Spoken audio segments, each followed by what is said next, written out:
Friday morning, two paychecks arrive. The first one is large, $180,000 a year. The direct deposit lands at 8:14 a.m. Outside a 3,200 square foot suburban house sits a $78,000 pickup truck with chrome wheels. Next to it, a $60,000 SUV still carrying the dealer's temporary tag. Inside the garage hangs a $4,000 carbon fiber road bike. Beneath it sits a $3,200 Peloton bike with a thin layer of dust. Amazon boxes are stacked near the kitchen island. The paycheck arrives, but most of it is already gone. Mortgage, car payments, insurance, subscriptions, property taxes. From the street, it looks like success. Inside the bank account, there is almost no room to breathe, because that lifestyle requires constant maintenance. Across town, another paycheck arrives, $72,000 a year, a 900 square foot apartment above a grocery store.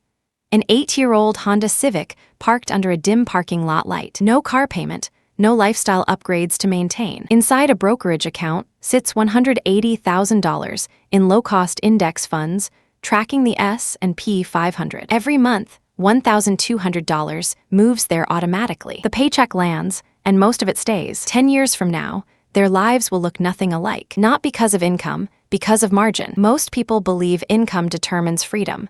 Earn more money, and life becomes easier. That is the assumption. But in practice, the opposite often happens. Higher income does not automatically create financial stability. In many cases, it simply expands the lifestyle that must be maintained. The larger house brings property taxes. The newer car brings a $1,200 monthly payment. The upgraded neighborhood brings higher insurance, higher utilities, higher expectations. Each upgrade feels reasonable on its own. A better vehicle for safety, a bigger home for comfort, a few conveniences to make life easier. But over time, those decisions form something else.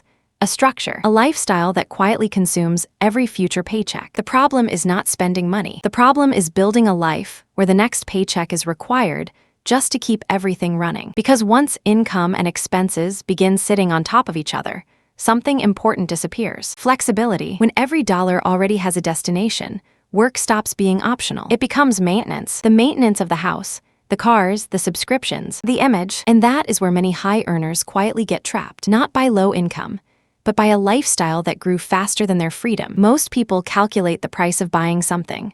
Very few calculate the cost of owning it. The price is what you see on the receipt. Ownership is everything that happens after. A larger house is not just a mortgage. It is property taxes, insurance, maintenance, repairs, higher utility bills, and the constant pressure to upgrade everything inside it. A new truck is not just the sticker price.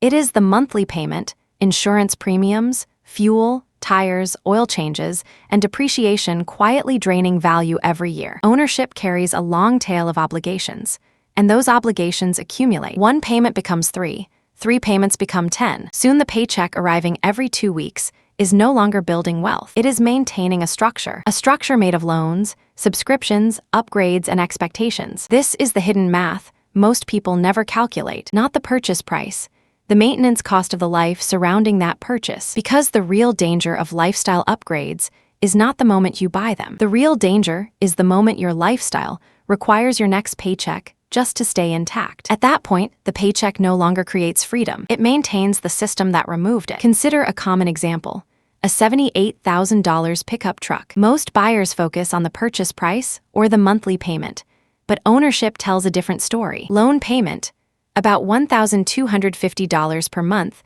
on a typical 72-month loan. Insurance, roughly $220 per month. Fuel, about $300 per month if you drive 12,000 miles a year. Maintenance and tires, another $150 per month averaged out. Total monthly cost, $1,920. Annual cost, $23,040. That number is rarely discussed when the truck is sitting under bright dealership lights. Now extend the timeline. If that same $1,920 per month were invested in a low-cost S&P 500 index fund, earning an average 7% annual return, after 15 years it would grow to roughly $580,000. That truck did not just cost $78,000. It quietly absorbed more than $500,000 of future investment potential. This is the part most people never see. Purchases are not isolated decisions. They redirect cash flow. And cash flow, invested consistently over time, is what builds wealth, which means every major purchase carries an invisible question. Not can I afford this today, but what future opportunities am I trading away to maintain it? To avoid this trap, you need a simple framework. A set of rules that protect financial margin before lifestyle expansion quietly erodes it. First, calculate the cost of ownership, not just the purchase price. The sticker number is the smallest part of the decision. Insurance, fuel, maintenance, and upgrades will follow for years. Second, treat every monthly payment as a reduction in future freedom. A payment is not just an expense. It is a commitment that claims a portion of your future income. Third, remember that lifestyle upgrades compound faster than income. Each raise makes the next upgrade feel reasonable. Over time, the upgrades accumulate until the entire paycheck is required to maintain them. Fourth, separate visible wealth from real wealth. A driveway full of new vehicles signals spending, not financial stability. True wealth rarely announces itself. Fifth, automate investing before lifestyle expands. When money moves automatically into retirement accounts or index funds, wealth grows quietly in the background. Sixth, be especially cautious when income increases. High earners are often the most vulnerable to lifestyle creep because larger paychecks justify larger obligations. And finally, measure success differently, not by what you own, but by how much of your income remains untouched after your life is fully paid for. That difference is financial margin. Ownership becomes clearer when you calculate cost per use. Consider a $3,200 Peloton bike sitting in a climate-controlled garage. It felt like a smart purchase during a New Year's motivation spike. For the first 2 weeks, it was used almost every day. Then life returned to normal. 6 months later, the ride history shows 22 total workouts. That turns a $3,200 purchase into roughly $145 per ride, not including the monthly subscription. Now look at the $4,000 carbon fiber mountain bike hanging from a rack in the garage. Lightweight frame, hydraulic brakes, purchased during a moment of enthusiasm for weekend trail riding. The reality: 6 rides over the last year. Cost per ride, $666. Or the luxury gym membership, a boutique fitness club charging $900 per month for unlimited classes, spa access, and towel service. The owner attends once a week, 4 visits per month. Each visit costs $225. None of these purchases were irrational at the moment they were made. They felt deserved, even motivating. But purchases rarely fail because they were expensive. They fail because the life surrounding them never fully materialized. And when that happens, the object remains, but the money that built it is permanently gone. Lifestyle creep rarely announces itself as a problem. It arrives disguised as progress: a promotion at work, a raise after a strong performance review, a bonus that feels like proof that things are finally moving forward. The brain interprets these moments as reward. Dopamine rises. The mind searches for a way to celebrate the improvement: a better apartment, a newer car, upgraded furniture, a few subscriptions that make daily life more comfortable. Each decision feels small, reasonable, even deserved, but the human brain adapts quickly. What felt luxurious last year becomes normal this year.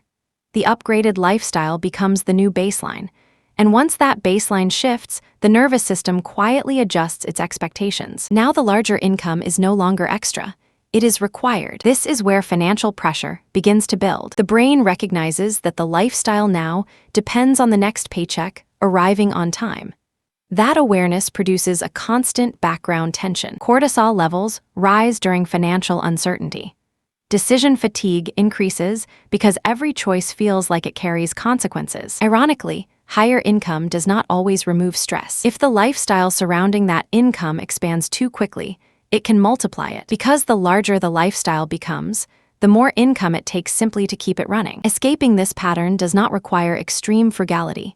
It requires structure. Start with a simple audit. During the next week, list every recurring payment leaving your bank account: mortgage, rent, car payments, insurance, streaming services, software subscriptions, gym memberships.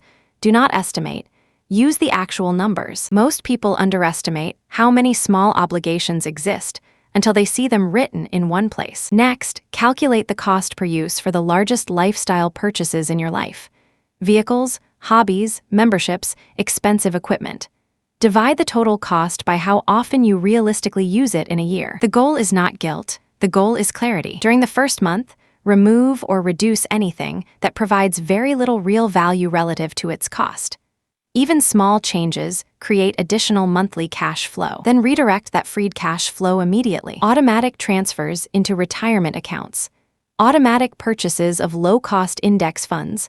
Automatic contributions to an emergency fund. Automation is important because it removes the need to make the decision every month. Over the next quarter, focus on increasing the gap between income and expenses. That gap is financial margin, and margin is the foundation that allows wealth to compound quietly in the background. Over time, small financial decisions form systems. Two different systems usually appear. In the first system, income rises and lifestyle expands alongside it.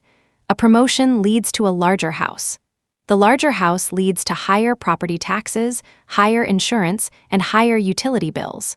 A raise at work justifies a newer vehicle. The newer vehicle introduces another monthly payment. Each decision seems reasonable when viewed alone, but together they produce a pattern. Eventually, income and expenses begin sitting almost on top of each other. At that point, the paycheck arriving every 2 weeks is not building wealth. It is maintaining the structure surrounding the lifestyle. Work becomes necessary, not for growth, for maintenance. In the second system, income also rises, but lifestyle stays relatively stable. Instead of expanding spending, the gap between income and expenses grows. That gap begins filling investment accounts, retirement funds, and savings reserves. Month by month, the money compounds quietly in the background. 10 years later, the outcomes look dramatically different. One person owns more things. The other person owns something far more powerful: time. Because when financial margin grows large enough, work stops being something you must do and slowly becomes something you choose to do. Most people think wealth is visible. A larger house at the end of a quiet suburban street, a luxury SUV sitting in the driveway, expensive vacations posted online. But those signals can be misleading. Many lifestyles that appear wealthy from the outside are built on obligations. 30-year mortgages, car loans stretching 6 or 7 years, credit cards quietly carrying balances from month to month. From the street, it looks impressive. Inside the bank account, every future paycheck already has a job. That is not wealth. That is maintenance. Real wealth rarely announces itself that way. It appears somewhere quieter. In choices, the ability to leave a job that slowly damages your health, the ability to take time off when a parent becomes ill, the ability to move across the country for an opportunity that excites you, or simply the ability to wake up on a Monday morning and know that work is optional. Those choices come from something simple: margin, the distance between what your life requires and what your resources can support. Because in the end, wealth is not the size of your paycheck, and it is not the logo on your car. Wealth is the number of choices available to you. Optionality,